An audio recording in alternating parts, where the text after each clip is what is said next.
আসসালামু আলাইকুম। সুপ্রিয় শিক্ষার্থীরা, কেমন আছো সবাই? আশা করি যে যেখানে আছো ভালো আছো, সুস্থ আছো।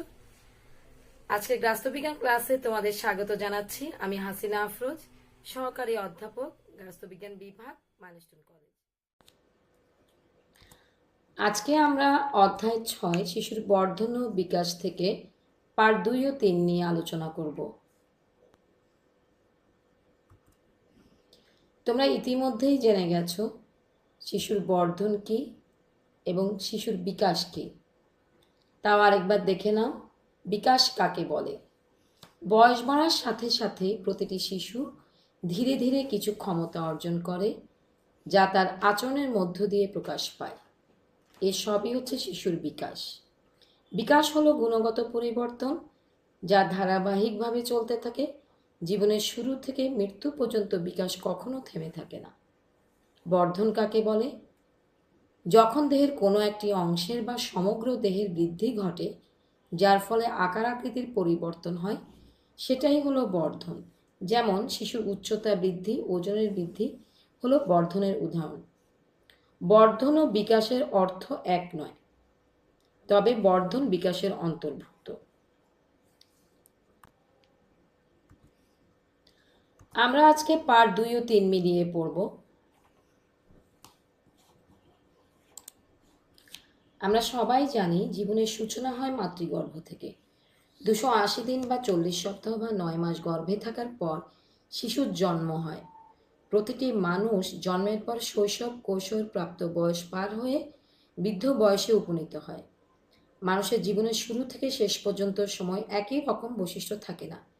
একটি 2 বছরের শিশু এবং একটি 10 বছরের শিশুর বৈশিষ্ট্যের অনেক পার্থক্য থাকে। জীবন প্রসারের সম্পূর্ণ সময়কে কয়েক স্তরে বিভক্ত করা হয়েছে। এগুলো বিকাশের স্তর নামে পরিচিত।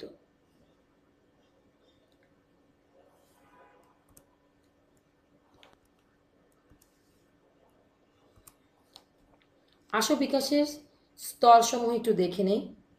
বিকাশের স্তরগুলো 10টি রয়েছে, অর্থাৎ মানুষের জীবনকে 10টি স্তরে বিভক্ত করা হয়েছে। প্রথমেই হচ্ছে জন্মপূর্বকাল, নবজাতককাল, অতি শৈশব ও টডলারহুড, প্রারম্ভিক শৈশব, মধ্য শৈশব।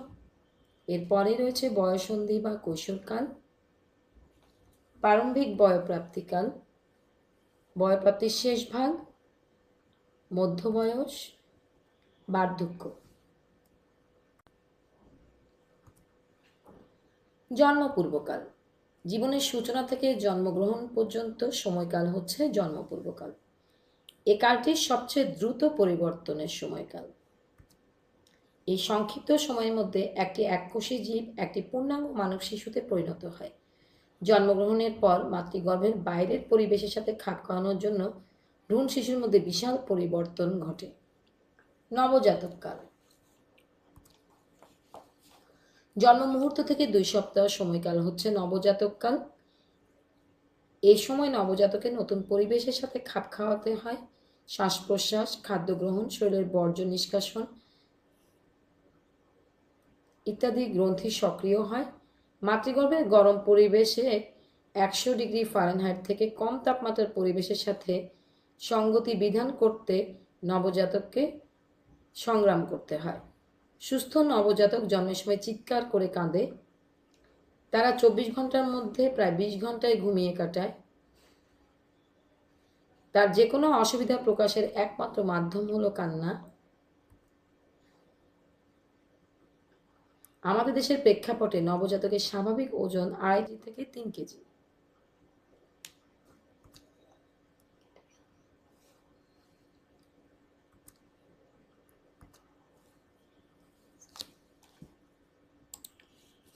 আমরা সবাই জানি বিকাশ ধারাবাহিকভাবে চলে, এটা কখনো থেমে থাকে না। জীবনের প্রতিটি স্তরে বিকাশ সম্পর্কে সমাজের নির্দিষ্ট প্রত্যাশা থাকে। যেমন একজন প্রাপ্তবয়স্ক ব্যক্তির কাছে সমাজ প্রত্যাশা করে সে উপার্জন করবে, পরিবার ও সমাজের বিভিন্ন দায়িত্ব গ্রহণ করবে। যে ব্যক্তি প্রাপ্ত বয়সেও পিতামাতার উপর নির্ভরশীল থাকে সে সঠিকভাবে সমাজের প্রত্যাশা অনুযায়ী কার্যক্রম পালন করতে পারছে না ধরে নেওয়া হয়। জীবনের প্রতিটি স্তরে যে নির্দিষ্ট কাজ সামনে আসে তা সফলভাবে করতে পারলে জীবন হয় সুখের এবং পরবর্তী স্তরের কাজও সফলভাবে সম্পন্ন করা যায়। অপরদিকে এই কাজের ব্যর্থতা জীবনে আনে অশান্তি এবং পরবর্তী স্তরের সফলতায় বাধা সৃষ্টি করে। সুতরাং আমরা বলতে পারি বিকাশের বিভিন্ন স্তরে সামাজিক প্রত্যাশা অনুযায়ী কাজকে বিকাশমূলক কার্যক্রম বলা হয়।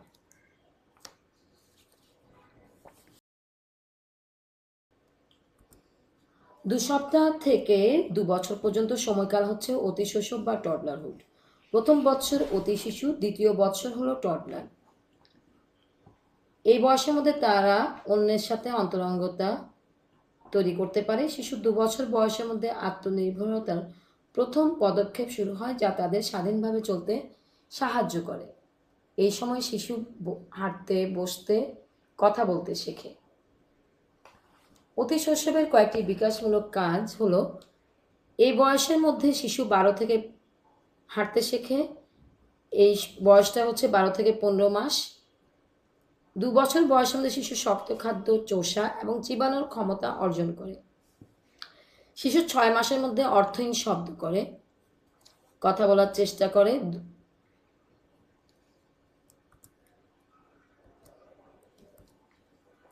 2 থেকে 6 বছর বয়সকাল হচ্ছে প্রারম্ভিক শৈশব বা আর্লি চাইল্ডহুড। এ সময় শিশু লম্বা ও ক্ষীণকায় হয়, হাঁটা, দৌড়ানো, আরোহণ করা, ধরা ইত্যাদি আরও বেশি দক্ষতা অর্জন করে। তারা অনেক বেশি নিজের কাজগুলো করতে পারে, যেমন নিজে খাওয়া, নিজে নিজে পোশাক পরা, পরিষ্কার পরিচ্ছন্ন হওয়া ইত্যাদি। তারা নিজের পরিবারের সদস্যদের অনুকরণ করে। তারা সমবয়সীদের সাথে সম্পর্ক তৈরি শুরু করে। এই বয়সের শিশুরা অনেক বেশি কৌতূহলী হয় এবং অনেক প্রশ্ন করে। প্রারম্ভিক শৈশবের কয়েকটি বিকাশমূলক কাজের মধ্যে অন্যতম একটি কাজ হচ্ছে শিশু মলমূত্র নিয়ন্ত্রণ করতে শেখে। 2 বছরের মধ্যে মলমূত্র ত্যাগের স্থান এবং সময় নির্দিষ্ট হয়। এর জন্য অবশ্য প্রশিক্ষণের প্রয়োজন হয়। 3 বছরে 2 বা 3 শব্দের বাক্য বলে। 5 বছরের মধ্যে বহু শব্দের ব্যবহারে পূর্ণ বাক্য বলে। 5 বছরের মধ্যে দেহের তাপ, বিপাক্রিয়ার ভারসাম্য এবং শারীরিক গঠনের দৃঢ়তা আসে, যার কারণে অল্পতেই অসুস্থ হওয়ার আশঙ্কা কমে যায়। সঠিক ও ভুলের পার্থক্য করতে শেখে।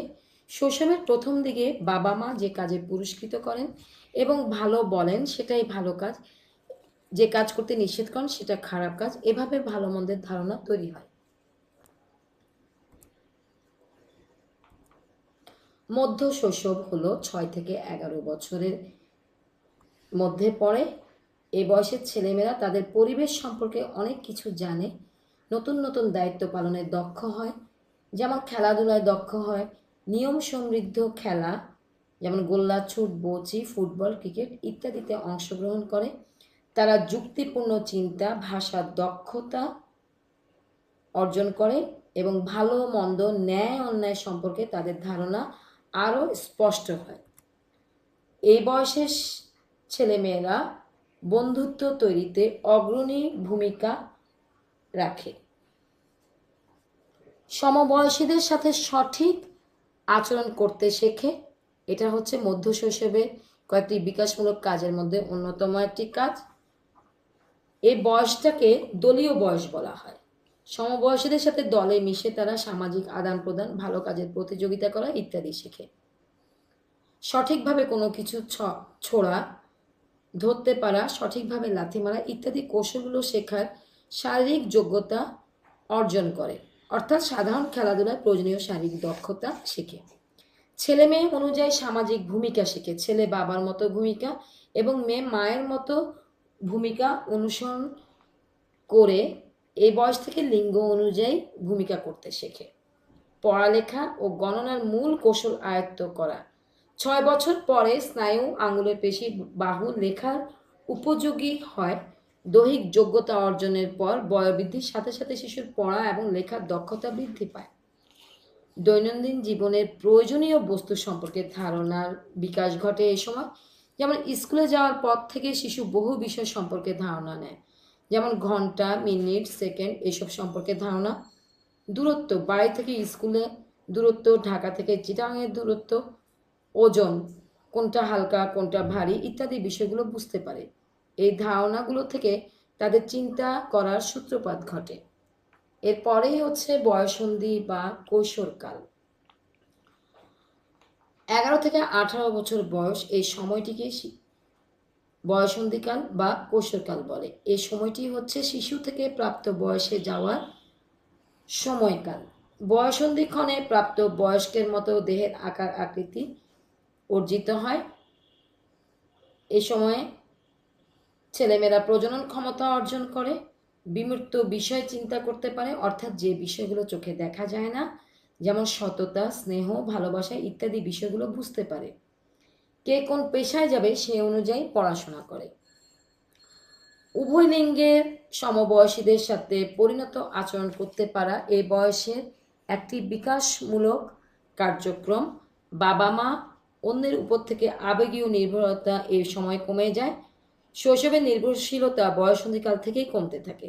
তারা আত্মনির্ভরশীল হয়। অনেক সময় বাবা মায়ের স্নেহ ভালোবাসাকে তারা বাড়াবাড়ি মনে করে। তাদের মধ্যে স্বাধীনতার চাহিদা থাকে। বৃত্তি নির্বাচন বা পেশার জন্য প্রস্তুতি। শৈশবে পেশা সম্পর্কিত পরিকল্পনা থাকে অস্পষ্ট, অবাস্তব। কৈশোরে নিজের যোগ্যতা ও দক্ষতার আলোকে পেশার প্রতি আগ্রহ তৈরি হয় বলে তা হয় বাস্তবধর্মী। সামাজিকভাবে দায়িত্বপূর্ণ আচরণ গ্রহণের আগ্রহ থাকে, অর্থাৎ নিজ আচরণের মাধ্যমে সমাজ ও রাষ্ট্রীয় কর্মকাণ্ডে অংশগ্রহণের আগ্রহ এই সময় অন্যতম প্রধান বিকাশমূলক কাজ। তারা সমাজের ভালোর জন্য সংঘবদ্ধ হয়ে কাজ করতে উৎসাহী হয়। এখানে প্রশ্ন হতে পারে, কোন বয়সের ছেলেমেয়েরা ভালোর জন্য সংঘবদ্ধ হয়ে কাজ করতে উৎসাহী হয়? কৈশোর বা বয়ঃসন্ধিকালের ছেলেমেয়েরা। নৈতিকতা অর্জন। এ সময়ের মধ্যে ছেলে মেয়েদের ভালো মন্দ, ন্যায় অন্যায় নিজস্ব ধারণা তৈরি হয়। এর আগে বাবা মার শাস্তি পুরস্কারের উপর ভিত্তি করে ভুল বা সঠিক বিষয়টি নির্ভর করত, কিন্তু এই বয়সে এসে তাদের একটা নিজস্ব ধারণা তৈরি হয়।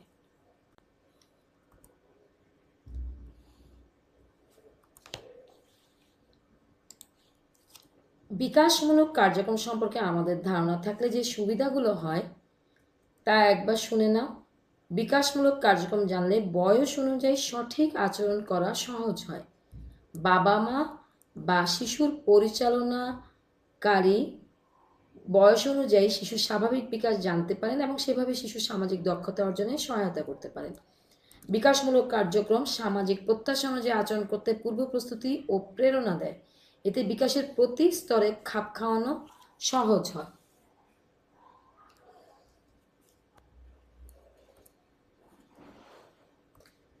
এতক্ষণ ধরে আমরা যা পড়লাম বইয়ের সাথে মিলিয়ে পড়ে নেবে, রিভাইজ হয়ে যাবে।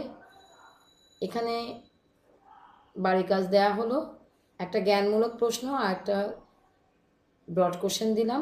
বিকাশমূলক কার্যক্রম কি অলরেডি আমরা পড়েছি। এখন মধ্যশৈশবের বিকাশমূলক কাজ সম্পর্কে বর্ণনা করো। এই জায়গায় তোমরা প্রথমে মধ্যশৈশবের বয়সীমা দিবে বা কোন বয়সকে মধ্যশৈশব বলা হয় সেটা লিখে তার বিকাশমূলক কার্যক্রমগুলো বর্ণনা করবে। অনেক ধন্যবাদ ধৈর্য ধরে এতক্ষণ ভিডিওটি দেখার জন্য।